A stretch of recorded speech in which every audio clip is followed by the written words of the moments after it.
मृदविका के साथ आप सुन रहे हैं एक रोमांटिक स्टोरी सिर्फ पॉकेट एफएम पर।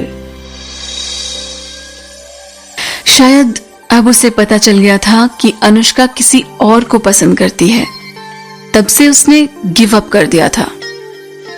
अनुष्का ने चुपके से साइड से लक्ष्य की तरफ देखा।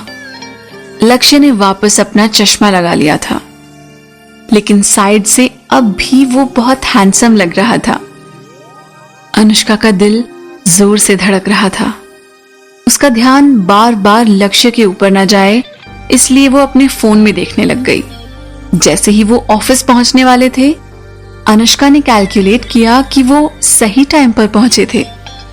अनुष्का ने ऑफिस की एंट्रेंस से थोड़ा पहले ही इशारा करते हुए कहा, मुझे वहां उतार दो, वहां से ऑफिस पास में ही है, मैं पैदल चली जाऊंगी। लक्ष्य ने अनुष्का को देखा और कुछ नहीं बोला। अनुष्का ने कहा, ऑफिस की एंट्रेंस पर बहुत से लोग होंगे, हम दोनों को साथ देखेंगे तो फिर बातें बनेंगी।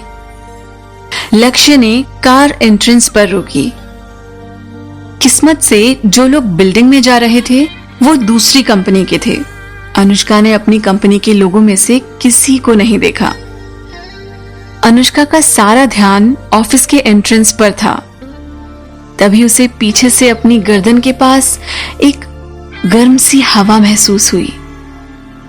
वो लक्ष्य की गर्म सांसें थी। अनुष्का ने एकदम मुड़कर देखा और वो हैरान रह गई थी।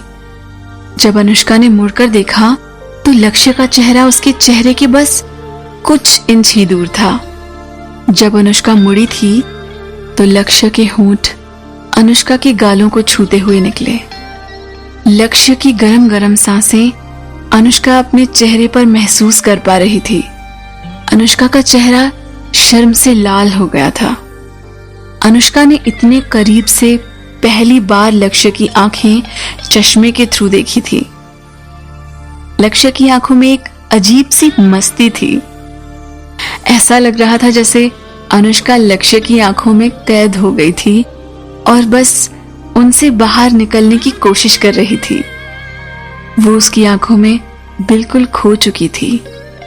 दोनों की सांसें आपस में मिल रही थी और अनुष्का का दिल जोरों से धड़क रहा था।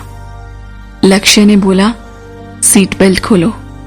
लक्ष्य के बोलते ही अनुष्का की नजर उसके सॉफ्ट पतले होठों पर गई। लक्ष्य के होठों की तरफ देखते हुए अनुष्का ने याद किया कि कैसे लक्ष्य ने उसे होठों पर किस किया था। अनुष्का का गला सूख गया था और उसने नोटिस नहीं किया कि वो कैसे लक्ष्य के होठों को देखे जा रही थी। लक्ष्य ने अनुष्का की सीट बेल्ट खोली और जैसे ही उसने अपना हाथ अनुष्का की तरफ कार का दरवाजा खोलने के लिए बढ़ाया, तभी लक्ष्य का हाथ अनुष्का के पेट को छूते हुए गया। लक्ष्य का हाथ लगते ही अनुष्का के रोंगटे खड़े हो गए थे। अनुष्का ने लक्ष्य की तरफ देखने की हिम्मत नहीं की। उसका दिल जोर से धड़कने लगा और उसको कानों में गर्माहट सी महसूस होने लगी। अनुष्का का चेहरा शर्म से लाल हो गया था, लेकिन उसने अपना सिर नीचे झुकाए ही रखा। लक्ष्य ने पूछा, तुम्हें जाना नहीं है? अनुष्का ने अपना सिर ऊपर करके देखा कि लक्ष्य वापस अपनी जगह पर सीधा बैठ गया था और वो अपने दोनों हाथ स्टीयरिंग पर रख के एकदम नॉर्मल बैठा हुआ था, जैसे कुछ हुआ ही नहीं। अनुष्का ने हड़बड़ी में दरवाजा खोला और कार से बाहर निकल गई। अनुष्का अपने ऑफिस की एंट्रेंस की तरफ जा रही थी और अनजाने में अनुष्का ने अपने पेट को छुआ। वो जगह अभी भी गर्म महसूस हो रही थी जहां उसके पेट पर लक्ष्य का हाथ लगा था। लक्ष्य हंसकर वहां से चला गया और तब उसने सामने से किसी को होंडा सिटी कार में आते हुए देखा। पीछे से किसी ने अनुष्का का हाथ जोर से पकड़ा। अनुष्का जब मुड़ी तो उसने रणवीर का गुस्से से भरा चेहरा देखा। अनुष्का कुछ बोल पाती उससे पहले ही रणवीर ने उसे पूछा, तुम पूरी रात घर नहीं आई? कहाँ थी तुम पूरी रात? तुम अभी लक्ष्य की कार में से क्यों निकली? जब सुबह मैंने कॉल किया था तो एक लड़के ने फोन उठाया था। वो लक्ष्य ही था। तुम लक्ष्य के साथ थी, इसलिए घर नहीं आई थी? तुम उसके घर पर थी? अनुष्का ने रणवीर को देखा और अपना हाथ झटक कर कहा, रणवीर, तुम कौन होते हो मुझसे सवाल करने वाले? तुम ऐसे बिहेव कर रहे हो जैसे कि तुम मेरे बॉयफ्रेंड हो और मुझसे सवाल किए जा रहे हो। तुम्हें ये सब बेतुका नहीं लग रहा? तुम्हें अपनी गर्लफ्रेंड पर फोकस करना चाहिए, मुझ पर नहीं। रणवीर ने उसे रोका और कहा, मुझे चिंता है तुम्हारी। मुझे डर है कि कोई तुम्हारा फायदा ना उठाए। अनुष्का, मुझे पता है कि तुम मुझसे नाराज हो। मुझे सब कुछ समझाने का मौका तो दो।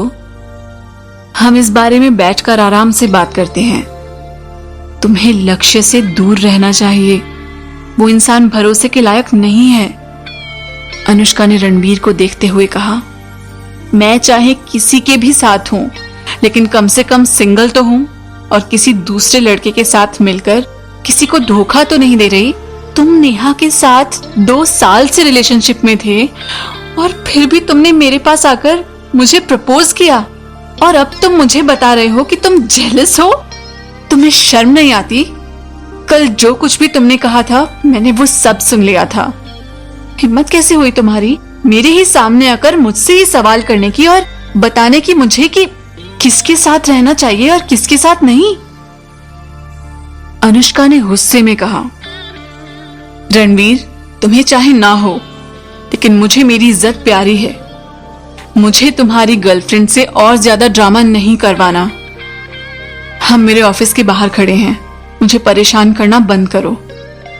हम फ्यूचर में तब तक कभी नहीं मिलेंगे जब तक जरूरी ना हो। अब साइड हो जाओ, मुझे जाना है। ऑफिस के बाहर आते जाते लोग सब उन्हें देख रहे थे।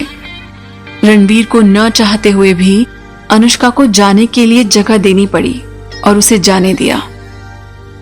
रणवीर ने गुस्से में अपनी मुट्ठी बंद की, क्योंकि उसने थोड़ी देर पहले जो कार में देखा था उसे वो देखकर बहुत गुस्सा आ रहा था। दूर से देखने में रणवीर को ऐसा लग रहा था जैसे लक्ष्य ने अनुष्का को किस किया हो। अनुष्का और लक्ष्य को साथ में याद करके रणवीर की आंखें गुस्से से लाल हो गई। सिर्फ लक्ष्य और नेहा की वजह से रणवीर कुछ बोल नहीं पा रहा था। जब अनुष्का लिफ्ट में गई तो लिफ्ट में कुछ लोग थे जिन्होंने ऑफिस के बाहर जो कुछ हुआ वो देखा था। अनुष्का ने लिफ्ट में उन सब की नजरों को बर्दाश्त किया, क्योंकि उसे बहुत अनकंफर्टेबल फील हो रहा था। उसने अपना सिर नीचे ही रखा। अपने फ्लोर पर आने के बाद अनुष्का डिजाइन डिपार्टमेंट में गई और उसने सोचा अब उसे काव्या मिलेगी और वो पूछेगी कि तुमने कल रात वाले कपड़े क्यों पहने हुए हैं? कल पूरी रात तुमने कहां स्पेंड की? लेकिन अनुष्का ने जो उम्मीद की उससे बिल्कुल उल्टा हुआ। अंदर जाकर उसे बस चीखने चिल्लाने की आवाज सुनाई पड़ी। अनुष्का ने सुना, कितनी बेशर्म हो तुम। इतनी कम उम्र में तुम आदमियों को सिड्यूस कर रही हो। रमेश के पास पैसों के अलावा और है ही क्या? सिर्फ पैसों के लिए तुम उसके बेड तक पहुंच गई, है ना? मैं शहर से बाहर क्या चली गई, तुम्हारी इतनी हिम्मत बढ़ गई? अनुष्का हैरान होती हुई ऑफिस में गई और उसने देखा कि एक मिडिल एजेड औरत मेघा के बाल पकड़कर उसके ऊपर चीख रही थी और उसे मार रही थी। वापस लड़ने की मेघा की हिम्मत नहीं हो रही थी, न तो जुबान से और ना ही हाथ से। मेघा बस रोती हुई एक ही बात बोल रही थी, रुक जाओ, रुक जाओ, प्लीज मुझे मत मारो, रमेश सर प्लीज मुझे बचाओ। उस औरत के पीछे ब्लैक सूट में 2 हट्टे कट्टे आदमी खड़े थे। ऐसा लग रहा था जैसे वो उस औरत के बॉडीगार्ड्स थे। वो आदमी खड़े हुए सब कुछ होता हुआ देख रहे थे। शायद इसलिए भी मेघा कुछ कर नहीं पा रही थी। थोड़ी देर बाद अनुष्का ने पहचाना कि वो औरत रमेश की वाइफ है। वो पिछले कुछ टाइम से अमेरिका में अपनी बेटी के साथ उसकी पढ़ाई के लिए रह रही थी। इस कहानी में आगे क्या होगा जानने के लिए सुनते रहिए पॉकेट FM।